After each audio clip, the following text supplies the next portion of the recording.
Además de los misiles de largo alcance ATACMS, Estados Unidos suministrará a Ucrania minas antipersona, respondiendo así a un cambio de la táctica rusa en el campo de batalla. Por su parte, el presidente ucraniano Zelensky advierte del riesgo de una derrota ante Rusia si la futura administración estadounidense pone fin a su ayuda a Kiev.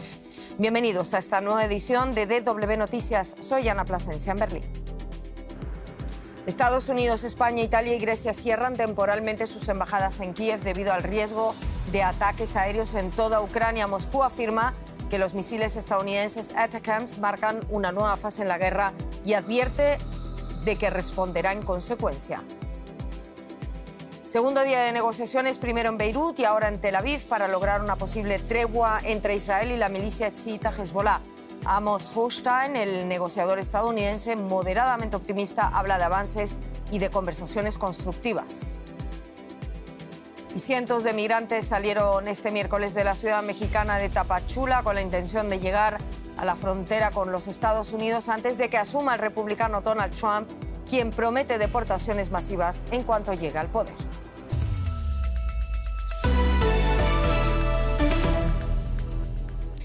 Ucrania denuncia una guerra psicológica de Rusia tras la decisión de varios países de cerrar temporalmente sus embajadas en Kiev por temor a ataques rusos a gran escala.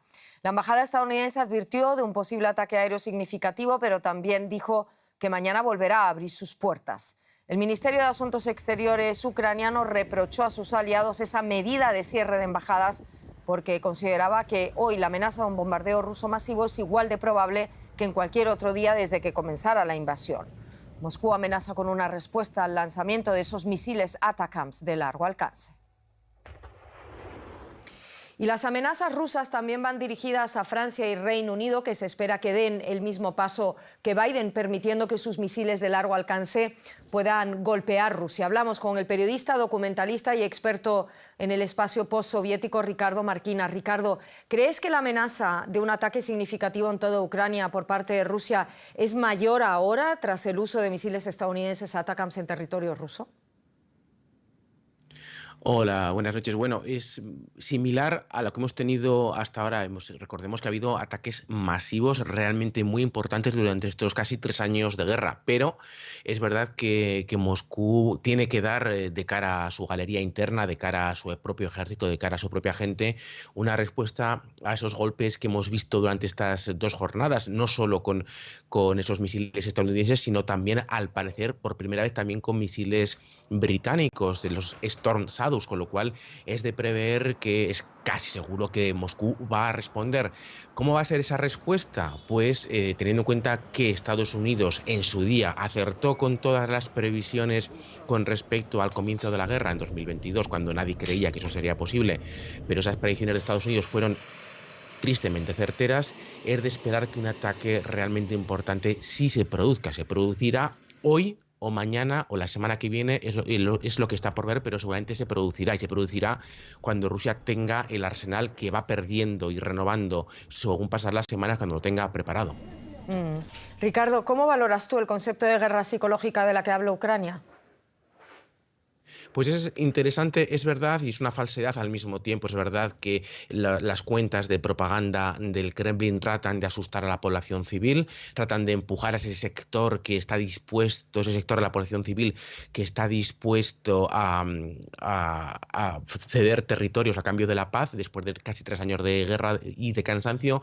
Y es mentira por el otro lado, porque es algo que un ataque masivo es más que previsible, con lo cual es una situación compleja que evidentemente Kiev tiene que decirle a su población, tiene que tranquilizar a su población, y se entiende que las autoridades ucranianas quieran llamar a la calma a sus propios ciudadanos, con lo cual tenemos una situación muy compleja de gestionar para Kiev, porque evidentemente, insisto, es muy previsible que Rusia vaya a responder en las próximas horas o jornadas. Ricardo, Rusia ha amenazado en varias ocasiones ya con utilizar armas nucleares si se cruzan esas determinadas líneas rojas. Brevemente, si puedes, ¿qué empujaría a Rusia a apretar realmente ese gatillo nuclear? Seguramente lo que desataría una posible respuesta nuclear es que uno de estos ataques con armamento estadounidense occidental golpease gravemente, causase muchas bajas civiles. En ese momento, Rusia no tendría otra opción que seguramente que responder de manera contundente, y las armas nucleares son sin duda la última de esas herramientas. Muchísimas gracias por todo esto, Ricardo Marquina. Un abrazo. A vosotros. Ya lo comentaba mi compañero, según medios, Ucrania habría lanzado ya por primera vez misiles de largo alcance, se llaman Storm Shadow, pero ni Ucrania ni Reino Unido acaban de confirmar estas informaciones, según las cuales 12 misiles fueron disparados contra Kursk, una región fronteriza rusa parcialmente ocupada por fuerzas ucranianas. Los misiles Storm Shadows, desarrollados conjuntamente por el Reino Unido y Francia, se lanzan desde aviones de combate y tienen un alcance de más de 200 kilómetros. Segundo día de negociaciones en Beirut para lograr una posible tregua entre Israel y Hezbollah. Amos Hochstein es el negociador estadounidense y habló hoy de avances en esas conversaciones. Hochstein ya llegó a Tel Aviv, donde se reunirá con el primer ministro israelí Benjamin Netanyahu, entre otros. El ministro de Exteriores israelí, Gideon Sa'ar, adelantó que su país busca alcanzar un acuerdo de tregua con Hezbollah que resista a la prueba del tiempo, dijo. Pero también aseguró que no permitirán que el grupo armado chiita vuelva a convertirse en una amenaza. Nuevas esperanzas para lograr poner fin a los combates entre Israel y Hezbollah. El enviado de Estados Unidos, Amos Hochstein, aseguró que se han producido avances tras las conversaciones mantenidas con el presidente del Parlamento libanés, que lidera los esfuerzos de mediación en nombre de Hezbollah. Recién terminó otra reunión con el vocero Berri. La reunión de hoy se ha basado en la reunión de ayer y se han realizado progresos adicionales. Así que en un par de horas viajaré a Israel para intentar cerrar esto, si podemos. La guerra de Israel contra Hezbollah se intensificó en septiembre. El ejército israelí intensificó sus ataques aéreos y lanzó una incursión terrestre en Líbano para poner fin a los lanzamientos de cohetes del grupo yihadista respaldado por Irán. Desde entonces han muerto más de 3.500 personas, según el Ministerio de Salud libanés. Hezbollah perdió a varios dirigentes, además de buena parte de su arsenal. La propuesta auspiciada por Estados Unidos crearía una zona neutral con soldados de Naciones Unidas en el sur del Líbano, sin tropas israelíes ni de Hezbollah. Tras revisar la propuesta, la milicia pasó la responsabilidad al primer ministro israelí. Que si esperamos que estas negociaciones lleven pronto a un alto el fuego y a un fin de la agresión, nadie puede garantizarlo, porque eso depende de la respuesta israelí y la seriedad de Netanyahu. Israel exige libertad para responder a posibles violaciones del alto el fuego por parte de Hezbollah en cualquier acuerdo al que se llegue. Hochstein prevé discutir la propuesta con el primer ministro Benjamin Netanyahu este mismo jueves. El enviado de la Casa Blanca, Amos Hochstein, ya ha llegado a Israel desde Líbano y, como ayer, el segundo día consecutivo de negociaciones para lograr una tregua entre el gobierno de Benjamin Netanyahu y Hezbollah, ha dejado declaraciones de optimismo. Nabi Berri, presidente del Parlamento libanés y negociador de parte de Hezbollah, ha sugerido que las negociaciones están tan avanzadas que podría darse el caso que Hochstein no necesite regresar a Líbano. El estadounidense, por su parte, asegura que llega a Israel con intención de cerrar el acuerdo de forma definitiva, pero el positivismo de ambos choca con la insistencia de Israel y de Hezbollah en posiciones frontalmente opuestas. El ministro de Exteriores israelí, Gideon Sa'ar, acaba de enfatizar que cualquier acuerdo de tregua tiene que permitir a Israel actuar en Líbano si Hezbollah reaparece en el sur del país. Y Naim Qassem, líder de la milicia libanesa, dice todo lo contrario. En un discurso, Qassem ha asegurado hoy que los hombres de Hezbollah no se van a retirar del territorio fronterizo, aunque las negociaciones tengan éxito. Qassem lo ha justificado alegando que los miembros de la milicia son naturales del territorio. En Líbano, sin embargo, muchos temen que Irán, el patrocinador de Hezbollah, impulse la milicia a seguir luchando contra Israel. La eliminación de la cúpula política y militar del grupo da a Teherán mayor influencia en los espacios de decisión de Hezbollah, y una continuación de la guerra podría significar más sufrimiento para la población civil y también una mayor invasión terrestre. Más cosas. Estados Unidos vuelve a vetar una resolución del Consejo de Seguridad de la ONU sobre un posible cese al fuego en Gaza. El texto, presentado por los 10 miembros no permanentes del Consejo en una muestra de consenso multilateral, fue apoyado por 14 de los 15 miembros. Sin embargo, no saldrá adelante por el derecho de veto de Estados Unidos como miembro permanente. En el documento se pide un alto el fuego inmediato, incondicional y permanente que debe ser respetado por todas las partes. Y también se pide la liberación inmediata e incondicional de todos los rehenes. Es la cuarta vez desde que empezara la guerra en Gaza que Estados Unidos, principal aliado de Israel, veta una resolución del Consejo de Seguridad de Naciones Unidas. El presidente de Chile, Gabriel Boric, se reunió con su homólogo francés, Emmanuel Macron. Ambos pidieron fortalecer los vínculos ante la, citamos, peligrosa situación global, dijeron, debido a los conflictos en todo el planeta. Además, condenaron la escalada de guerra entre Rusia y Ucrania, pidieron un alto el fuego inmediato en Gaza. Por su parte, Macron aplaudió la modernización del acuerdo comercial entre Chile y la Unión Europea, asegurando que debería servir de inspiración para otros tratados porque respeta los intereses de ambas partes. Y vamos con un encuentro de gigantes en la economía. Paco, bienvenido.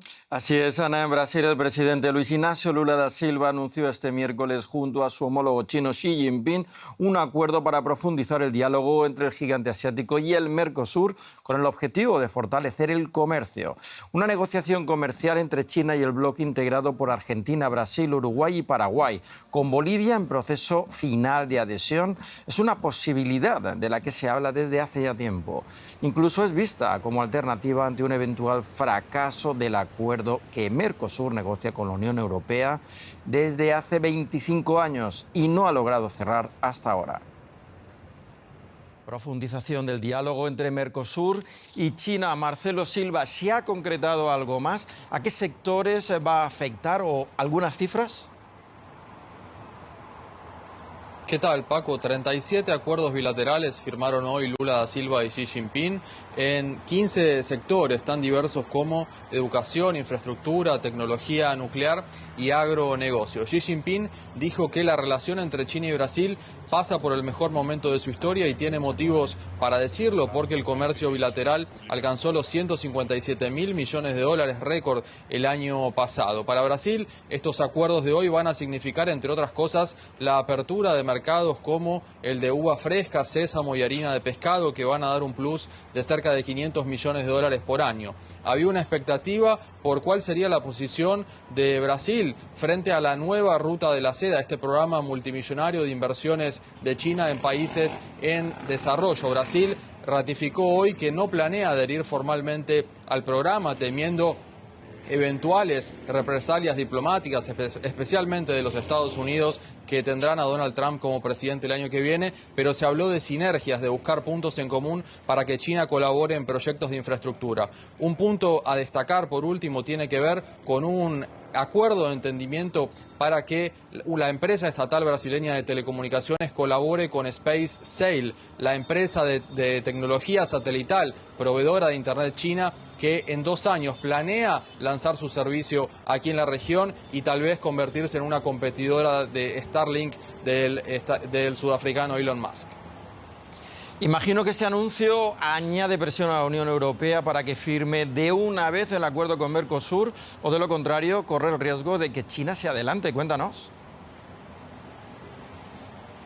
Así es, pero Brasil sigue siendo el principal entusiasta entre los países sudamericanos de concluir este acuerdo. En ese marco, el domingo Lula tuvo una bilateral al margen de la reunión del G20 con Ursula von der Leyen. El acuerdo entre la Unión Europea y el Mercosur fue el principal tema de la conversación. Los negociadores sudamericanos se van a reunir nuevamente con los europeos a fin de este mes y ven como gran ventana de oportunidad, la última de este año y tal vez la última por un tiempo, la cumbre de presidentes del Mercosur en Montevideo en diciembre. Los negociadores van a trabajar este mes con esa posibilidad. Hasta ahora nadie da por hecho si finalmente este será el año o habrá que seguir esperando para tener un acuerdo finalizado. Gracias, Marcelo, por estas informaciones desde Brasilia. Y Cuba sufre este miércoles uno de los peores apagones del año, que según la empresa estatal Unión Eléctrica dejará en la oscuridad a la mitad de la isla. La capacidad máxima de generación eléctrica alcanzará para cubrir la mitad de la demanda, un día después de un extenso apagón que dejó sin electricidad a millones de cubanos. La crisis energética se ha agravado desde fines de agosto. Una avería en la mayor central del país provocó un apagón total en la isla y el paso del huracán Rafael unas semanas después llevó a otra desconexión completa. El sistema eléctrico cubano enfrenta una precariedad creciente debido a la falta de combustible y de divisas para importarlo, lo que lastra la economía, que atiza el descontento social y la migración masiva. Leonardo Abreu recorre sus cultivos. El panorama es desolador tras el paso del huracán Rafael hace 2 semanas, que se llevó buena parte de la cosecha. El agricultor advierte de las consecuencias a largo plazo. No hay yuca, no hay plátano, no va a haber nada. De aquí a un mes cuando empieza el hambre, ¿verdad? Que hay situación que no va a haber. Y de aquí a un año, que siempre un plátano a la hora, de aquí a un año no está. Eso se demora. Y con atención, y vamos para arriba la seca. También es la otra. A ello hay que sumarle los cortes del suministro eléctrico. Ya antes del huracán, la isla sufría apagones con frecuencia. Ahora toca reconstruir todo el tendido eléctrico, con lo que esto supone para la agricultura. Ahora empieza el tiempo de invierno que se siembran los cultivos varios esos de ciclo corto, de 90 días, lechuga, col y cosas así. Pero no hay agua ahora tampoco, como está la situación. ¿No hay qué? Agua, porque las bombas son de corriente. Las bombas son de sumergible de corriente. Y como no hay corriente no se puede hacer nada. Los campesinos se apresuraron a cosechar la poca verdura y fruta que se salvó del huracán para llevarla al mercado, aun cuando no estaba lo suficientemente madura. También en La Habana preocupa la escasez de productos básicos. Los precios siguen altos en Cuba, muy altos, demasiado. Hay productos ahora, productos del ciclón, hay preocupación. Cuando termine lo que está recogiendo el ciclón, que habrá para la feria de ahí. Todo aquí está caro. No, por supuesto, todo el mundo no tiene la misma facilidad de comprar el producto. Porque como yo, de afuera nadie me manda nada, yo no tengo familia afuera que me mande. ¿Y cómo tengo que vivir? Vaya como fuera. Los efectos de la tormenta repercuten así en una economía que ya estaba sumida en una profunda crisis. La producción interna se debilita, los precios aumentan y nada apunta a que la situación vaya a mejorar pronto. Dejamos la economía, pero seguimos en la región, Ana. Hablamos de Javier Milei y Giorgia Meloni y esa buena sintonía que siguen manteniendo desde su primer encuentro en Roma en febrero de este año. Bueno, pues esta vez la reunión fue en Buenos Aires, donde la mandataria italiana fue recibida por el presidente argentino, en la que ambos acordaron crear un plan de acción para estrechar su cooperación. Además, en una declaración conjunta reconocieron a Edmundo González Urrutia como presidente electo de Venezuela. También prometieron impulsar lo que llamaron Alianza de Naciones contra la tiranía y la miseria ante un mundo occidental que, a su juicio, dijeron, está en un manto de tinieblas. El opositor venezolano Edmundo González Urrutia, exiliado en España, se mantiene firme en su intención y voluntad de regresar a Venezuela el próximo 10 de enero para jurar como presidente. Sin embargo, se abstuvo de dar detalles para evitar, según dijo, que el oficialismo le espere con una comitiva. Mientras, la oposición venezolana espera que otros gobiernos se sumen al reconocimiento por parte del gobierno estadounidense de Edmundo González Urrutia como presidente electo de Venezuela. Y como vemos, se han ido sumando cada vez más países. El opositor asegura que tiene pruebas de que ganó los comicios del pasado 28 de julio. El exalcalde de Caracas, Antonio Ledesma, celebró el anuncio de Washington y considera que la lucha de los venezolanos está llegando a su final. Estados Unidos reconoce por primera vez a Edmundo González Urrutia como el presidente electo de Venezuela tras esas elecciones de julio. Oscar Schlenker en Caracas. ¿Cuáles son las reacciones que llegan desde Caracas? Bueno, la reacción más contundente al mensaje de Anthony Blinken en X fue del canciller venezolano Iván Gil por Telegram, donde llamó al secretario de Estado estadounidense como enemigo confeso de Venezuela y que debería reflexionar sobre sus fracasos. También se refirió al reconocimiento que hizo Estados Unidos a Juan Guaidó como presidente en 2019 y que fracasó. Por otra parte, algunos opositores fuera de Venezuela han opinado al respecto del mensaje de Blinken y esperan que otros países sigan el ejemplo de reconocer a Edmundo González como presidente electo de Venezuela, como lo ha hecho hace poco Italia. También las palabras del senador republicano Rick Scott han generado reacciones en Venezuela, ya que dijo que hay señales de que los días de Maduro estaban contados. Tanto Blinken como Scott se pronunciaron luego de haber sostenido conversaciones con Edmundo González y María Corina Machado, que se mantiene bajo resguardo en Venezuela. Vamos a ver, Óscar, pese a su marcha de Venezuela, Urrutia sostiene que él es el verdadero ganador de los comicios, expresa su intención de volver el próximo 10 de enero para jurar el cargo. ¿Qué le espera si decide regresar? Bueno, en estos días el presidente de la Asamblea Nacional, Jorge Rodríguez, ha pedido enjuiciar a Edmundo González y a María Corina Machado por traición a la patria y también propuso ejercer inhabilitaciones perpetuas para opositores traidores que han pedido sanciones. Esto también en respuesta a la ley Bolívar que se aprobó en la Cámara de Representantes de Estados Unidos para cortar el flujo financiero a la administración de Nicolás Maduro. Ahora, Edmundo González ha dicho en medios que tiene un plan para regresar a Venezuela y asumir la toma de posesión el 10 de enero aquí en Caracas. Es una fecha con mucha expectativa entre la población, tanto el chavismo como oposición dicen que van a tomar posesión de la presidencia ese día, pero por los momentos la vía más despejada la tiene Nicolás Maduro con el apoyo militar y las instituciones del Estado bajo el control de aliados leales al chavismo. Gracias, Óscar Schlenker. Un saludo hacia Caracas. La vicepresidenta electa de Ecuador, Verónica Abad, suspendida por el Ministerio de Trabajo del país y enemistada con el presidente Daniel Noboa, regresó este miércoles al país, donde pidió que cese la persecución en su contra. Abad, que se desempeñaba como embajadora de Ecuador en Israel, asegura retornar a Ecuador en un acto de rebeldía y mediante sus propios recursos.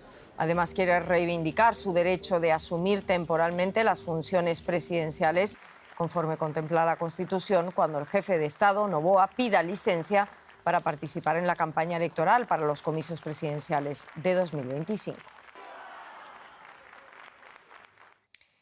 Una nueva caravana de unos 1.500 migrantes salió del sur de México para intentar llegar a los Estados Unidos antes de que Donald Trump asuma el poder y ante el temor de deportaciones masivas.